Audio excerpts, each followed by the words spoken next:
Welcome to the Hidden Why podcast, episode 1100, and this is my interview with Britt Frank, and we're discussing her newest book, The Science of Stuck. Enjoy. Hey, Britt, welcome to the Hidden Why podcast. Great to have you here today. Hi, thanks so much for having me on. Whereabouts are you in this world? I am in Kansas City and 20 degrees below zero wind chill. It's delightful. Love this time of year. Cold. It's the total opposite here. I want to be where you are then, because this is just silly. I don't know. No, it's really humid and hot and ugh. However, I've got the air conditioning on, so that helps control things, right? True story. Now you got a lot going on. So you've got a new book out. I can see it on the shelf behind you there. For those that are watching us on YouTube, The Science of Stuck: Breaking Through Inertia to Find Your Path Forward. So interesting read, and certainly along the lines of what we love to discuss here at the Hidden Why podcast. You're working on a workbook. You've got another book coming. Lots happening. Tell us, before book writing, what's your background? What do you do? So I've got my professional background and my sordid personal history. So I'm a neuropsychotherapist. I'm a trauma expert. I've been in private practice for a decade plus. I'm also a recovering drug addict and just general disaster of a train wreck of a human. So I tell people I have learned all of this from both sides of the couch. The therapy couch, I've spent as much time in front of a therapist as being a therapist. So I have a very personal connection to the work that I do. Right. Okay. Well, that explains maybe why you got into it. So you had a drug dependency. I had a drug dependency, eating disorder, complex PTSD, relationship issues, just sort of checked all the boxes of life is just not working very well. I was in advertising in the corporate world when I graduated from college, and in my own journey, I'm like, this is really cool. I didn't even get into this work to help people, even though that's delightful and I'm glad that it is helpful. This is fascinating how our brains brain. And if you know how to drive your brain, life can get, assuming you've solved for safety and access to resources and basic needs, you can actually make really big changes, which is cool. Because I just thought it's me, I'm crazy, I'm broken, and there's no such thing. Fortunately. Tell us your story, if you don't mind sharing. Like, what was it sounded like you were in a career of marketing, and is that when you had that drug habit that wasn't obviously helping? Drugs were a thing from college onward. I did the extreme versions of a lot of things in my effort to figure out this humaning thing. So I joined a religious cult for a while. And so that was a nice reprieve from drug addiction and relational dysfunction. But the drugs were sort of woven in, and I was I don't know why I was able to maintain a facade of functionality while being a hot mess behind the scenes. But I managed to show up for work. I did all of my key performance indicators and met my deadlines, but just disaster behind the scenes. A lot of people are like that, they can be like put on this front, I suppose. Yeah. But then internally and what's going on at home can be quite a different story. Yeah, that's why it's not enough to just do well. Is it not okay? It's not okay to just do well. Like, we actually want to be well and enjoy our lives and not just check the boxes of being functional. That's not enough. Life's too short for that. So neuropsychotherapy, is that what you called it? Yes. That's just it's not a particular one type of thing. Neuropsychotherapy just recognizes that we human in a brain, and it's not just about mindset. Often our bodies and our brains and our nervous systems are largely doing things that we don't know about. Most people don't realize psychotherapists don't need to be trained in the brain, which is wild to me. That's like a doctor not needing to know anatomy. But unless you do specialized training, many psychotherapists have never, ever learned about the brain and how it influences our moods and our decisions and our stuckness. What's the difference between a psychotherapist and that doesn't know about the brain? The neuroscience? A lot of the old school methods and models and frameworks, and they're the ones I was trained in, just assume it's a mindset issue. If you think different thoughts, you will change your life. Like, you just need to fix your thinking. It's cognitive distortions, and that's the reason that we all get stuck. Our thinking matters, but if your amygdala thinks there's a threat, it doesn't matter how much positive thinking, affirmation, chanting, or journaling you do. You're not going to be able to do anything or go anywhere until you solve for the safety functions of our brain. Safety first, cognition and thinking seconds. But non-neuroscience trained therapists don't solve for safety, nor do they take the nervous system into account. Right. So you got into this field because you are working and stuck yourself, and then came across this neuro psychotherapy, and that helped you personally. It did. I mean, it wasn't one thing that unlocked, me. I have now optimized my life. But learning about neuropsychotherapy did click some things into place, and it made sense of a lot of what I thought were character defects or moral failings or personal brokenness. It's like, oh, I have a brain, and my brain is actually on my side, and all these voices in my head can all get along if I understand how the programming and the wiring works. It was life-changing. And, my story is dramatic. You don't need a dramatic drug addiction and chaos to benefit from knowing how to drive your own equipment. Yeah, I think a lot of people probably do have some level of chaos in their life that, whatever level that is, there's more and more of it, I'm sure. So it's certainly beneficial talking about this sort of thing. Being stuck, what is that? Is that like being stuck with relationships, or all of the above, like relationships, work, career, drugs, whatever? So a lot of people can relate to that, because I'm sure most people out there listening feel like that they're stuck in some area of their life, right? Everybody gets stuck somewhere. The stuckness, as I define it, and it's important to me to be responsible. If you're in a war-torn country, you're not stuck. You're in a war-torn country.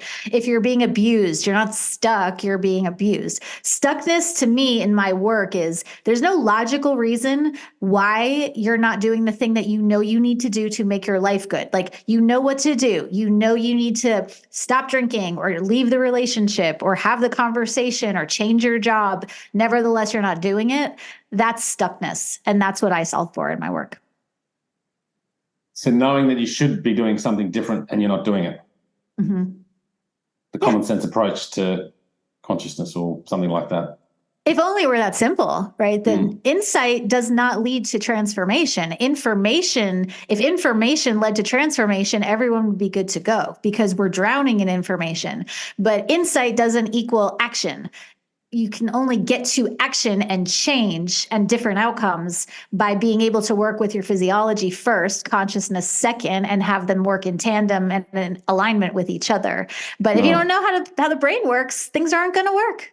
But that's not necessarily, again, it's not a personal failing. If your emergency brake is on in your car, you're not going anywhere. But that's not because your car is broken. It's because you don't know you got to click the thing, and then you can go. Yeah. Okay. Tell us how to click the thing. I'm sure you share a lot in your book, but so we have to talk this in sort of more generic terms, not a particular topic of a relationship or work or whatever it might be. If you're feeling stuck in life, what do we typically do to try and do that? I mean, you talked about it before. We try and do this self-talk, or I'm great, I'm good, and, how you talk to yourself, how you think to change things. What else do we typically do? And again, I love your podcast, and I love the hidden, like all of the why. But the problem with the why question is people think solving the why will get them unstuck. And that's just not true. You can know why a building's on fire, but if you don't get your body out, you're not it's not going to work. So you don't need to solve for why when you're stuck. Once you get unstuck and we get momentum, then we can figure out why you got stuck. But a lot of people think if I can just figure out why I'm stuck in whatever area, then that'll solve my problem. And it doesn't. Why is a mile 6 problem, not a starting gate problem? So rather than why, I encourage people to start with, forget about why you're here. You're here. What are your choices? And then of those, what are you willing to say yes to? Because if we combine willingness with choice points, now you're going to get yourself unstuck. But why doesn't get the job done. Okay. So we're asking ourselves, like, why are we here sort of too much, or why is my relationship bad, or why do I have this problem, or why aren't I, earning the income I want to earn? Yeah, I love a good why. I mean, I'm an analyst. That's my job. So like, let's deep dive into your why. But when you are mired and steeped in stuckness, why is not your friend? Ask why once you get unstuck. So you hate your job. You don't like the money you're making. Well, why am I like this? I don't know. But right now, what are your choices? So let's get you moving in a direction. And then the why then becomes incredibly important. But it's not a starting gate thing. You have to get Okay. out of the starting gate. Then you ask why. And then you combine that with choices and willingness. So if we're feeling a level of stuckness at the moment, we need to look at our choices that we can make right now. And then make them smaller. This is the time of year where everyone tries to make huge sweeping changes and brains don't like big. So I call them micro yeses. Instead of trying to change everything, forget about baby steps, make it smaller, make it microscopic. A micro yes is a yes that's so easy to do. It takes more work not to do it than to do it. Identify a micro yes, do it, repeat. And everyone objects with the same, well, how am I supposed to get anywhere if I'm taking steps this small? A lot faster than if you try to take steps that are too big and then you get stuck and then you go on the spin and the rumination train. So micro yeses will get you unstuck from almost not everything, but almost everything. Yeah, it's good. I like it. So let's just put this, I'm overweight, feeling fat, whatever. It's 2024, 1st of January. I just want to change that. And I sit here and I go, why? Why am I so big? That's not the question I should be asking. I should be going, actually, no, what can I do? What are my choices now? And then rather than going to join a marathon, maybe I should just walk down the street and back first. Not even. Put your left sneaker by the door and stare at it from your couch. And then tomorrow, put your right shoe by the door and then stare at it from the couch. Then the next day, put your shoes on, then take them off and then go back to the couch. Like the pace that we start you at is not the pace that you stay at, but doing steps that small, that is what generates a series of chain reactions and momentum. Yeah. So that will get you moving. But I feel the energy and the motivation to do it right now. Great. We want you to store up that energy that you have because we need to build it because you're not always going to have it. So you got to make the steps microscopically small in order to create the momentum that then generates the motivation that then allows you to do the thing. So not take a walk. What is happening there in the brain? Because I assume there's some critical elements there of just those small micro changes, changing something in the brain that makes you then almost unconsciously know that next time you know what to do. It makes things simple. Exactly. Yes. Well, our brains are not wired for happiness and health. Our brains are wired to preserve life function and to seek patterns.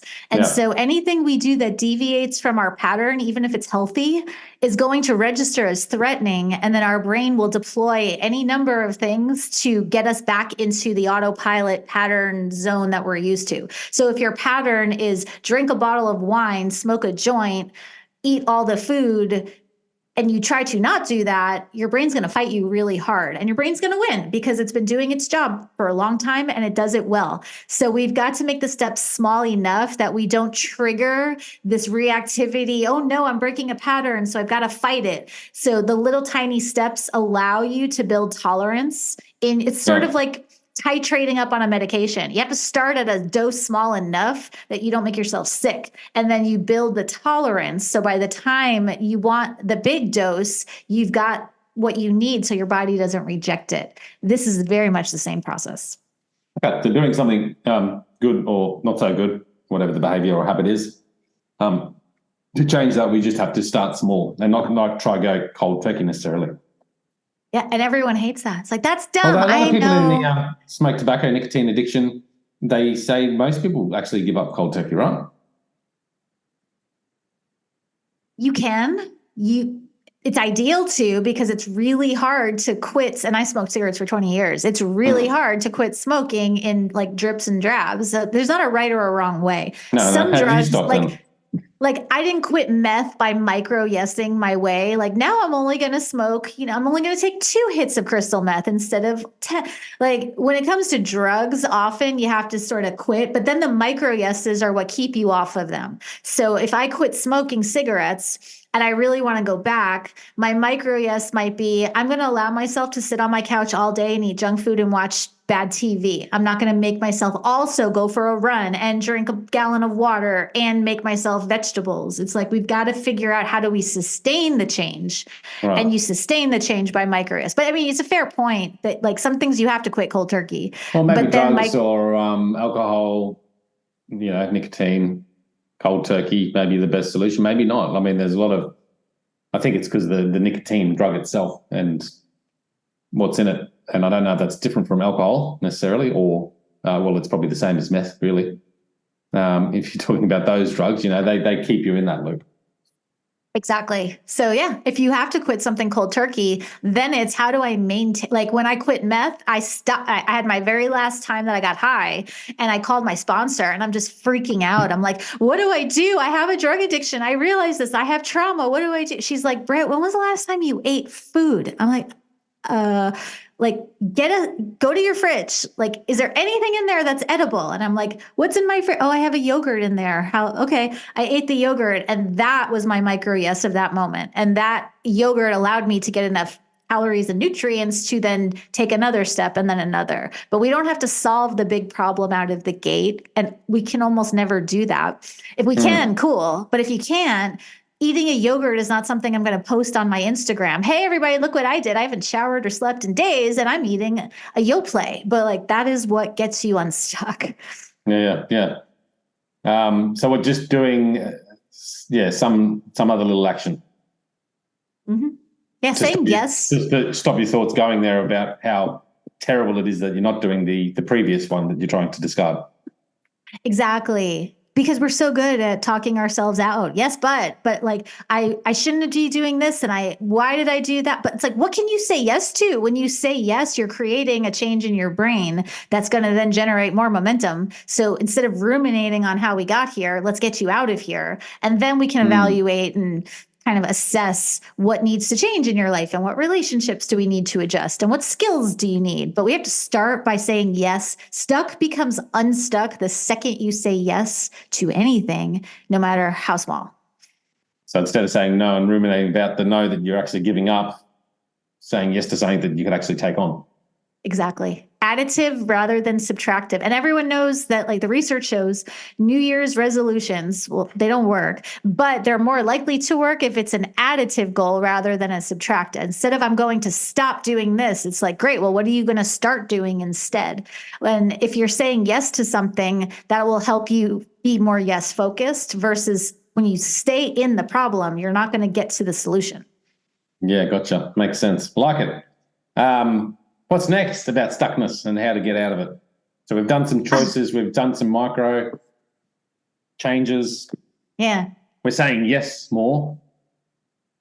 Yeah, the rub here is, like, getting unstuck requires you to be really honest with yourself without shaming yourself for what is actually true. Like, no one really gets unstuck sustainably and I was very, very much captain of that I'm just going to lie to myself train. And it's not intentional or conscious. It's just, we're experts at self-deception. We have to be willing to get honest with ourselves, about ourselves, without shame. And that is going to also help generate us into a change process. Because if you shame yourself, you're going to go into a shutdown. If you can look honestly and evaluate what you're doing, and then go, okay, this isn't pretty. I'm not co-signing on it, but this is what's true. Now what? Now what am I willing to do? Now my micro yeses, and now we're in action. It's not about justifying behavior. It's about being really objective about what's true. And then if you don't like it, then we can change it. Yeah. You seem like a bit of a go-getter, a person that wants to, got a lot of energy and will give anything a go. And that's probably why you've been through some of those paths you've done. Other people, on the other hand, maybe not so. And maybe they look at themselves and go, yeah, I drink. I don't really care about it. I work. It's fine. But that's okay, right? But when does that's it become, okay for you. when does it become stuck and not stuck? Yeah, and it's fair. And I would never I am like, let's go energy, but I'm certainly not telling if drinking is not a problem for you, it's not a problem. I'm not let me sell you on why you have a problem. If you don't think you have a problem, it's not my job to convince you otherwise. Yes, okay. Good. If you are fine with how things are, cool. But then I would challenge you, are you really fine or are you just telling yourself you're fine? But either way, I'm not here to convince you that you have a problem. If you are willing to get honest with yourself and you look, maybe you don't, maybe it's not a problem. And if it's not, it's not. But if it is, this is the path. Not the path, it's a path. For those that are identifying that, hey, they feel some level of stuck in their life, and maybe opening up, like you said, and maybe for people listening there, they're going, well, actually, you know what, if I'm honest with myself, there is this stuckness in my life, and maybe I need to own that and take responsibility for that. And take action on that because it is affecting me in some way, and I've just tried to pretend it's not. Which I get. When I think first started in relationships, it's probably quite common. That sort of attitude. Like, it's fine. My relationship is fine. Nothing to see here. Everything is fine. It's like, it's not fine. It's not fine. But I'm not going to tell you whether or not you're fine. That's an inside job. But if you're ready to start looking at what's true without shaming yourself, then we can get rolling. But stuckness sometimes has to be there until you have the time, the energy, and the resources to make choices. If you have no good choices, you have no good choices. We have to start with what's available to us at any given time. But there's usually some version of a micro yes available, even in the toughest, stickiest situations. Yeah. What are you hoping, by reading this book, what are you hoping people will really take away from it? That you don't need 25 years of therapy and hours of meditation practice. Like, it is really possible to make significant, sustainable changes without turning yourself into knots. I'm not saying it's easy. Like, life's not easy, but the change process is it's not just say yes, but it is. So when you read my book and you understand you're not lazy, you're not crazy, this isn't a motivation problem, this isn't a you problem, it's you have a brain, and here's how your brain, it's driver's ed for the brain. I'm not an auto mechanic, but I can drive a car, and I can drive a car fairly successfully to do what I need to do. Your brain is the same way. When people read my book, I really hope they're like, oh, well, that's dumb, I can do that. It's like, yeah, you can. They're influencing the brain. Yeah. In the right way. That's cool. So where can people reach out to you and learn more about, obviously, you? And obviously the book's on Amazon. Is it an audio book? It is an audio book as well, right? Did you narrate that? I did. Yeah, good on you. That was hard. I reckon it would be. Would have been hard for you to slow down with your speaking. Huh? You got a lot of energy. And really good microphones pick up every noise, and mouths are gross, and your microphone will show that. So I have learned lots of speaking on a microphone tricks since then. But find me on Instagram at Britt Frank, my website, scienceofstuck.com. Scienceofstuck.com. Link in the show notes, guys, for the book as well. So click that link and support the show. Britt Frank, thanks for coming on today. Really enjoyed having you here. Thank you so much. This was fun. Guys out there listening, check it out, thehiddenwhy.com. Until next time, peace, passion, and purpose. See you soon. Bye for now. Thanks, guys, for listening to this episode. I hope you enjoyed what you heard. I hope you love what you're hearing. If you like this episode, guys, or any of the episodes that you're listening to here at The Hidden Why, please do me a favor by sharing it. You can share it with your families. You can share it with your loved ones. You can do that by using your favorite social media channels, using the icons on the platform that you're listening to The Hidden Why podcast. Also, guys, if you're a fan of the show, please connect with me. Connect with me at thehiddenwhy.com. I love to hear from you. I love to converse with the people that listen to this show to find out what they enjoy, what they don't enjoy, and perhaps if they have any questions or feedback for the show as well. You can stay up to date with all that I'm releasing here, guys. I do a solo show every Monday, a 3-minute thought every Thursday. I do 2 interviews a week on Wednesday and a Saturday, and a book review every Friday. You can stay up to date with all that by subscribing to my newsletter at thehiddenwhy.com. Just enter your email address there, and also subscribing to the podcast on the platform that you choose to listen to your podcasts.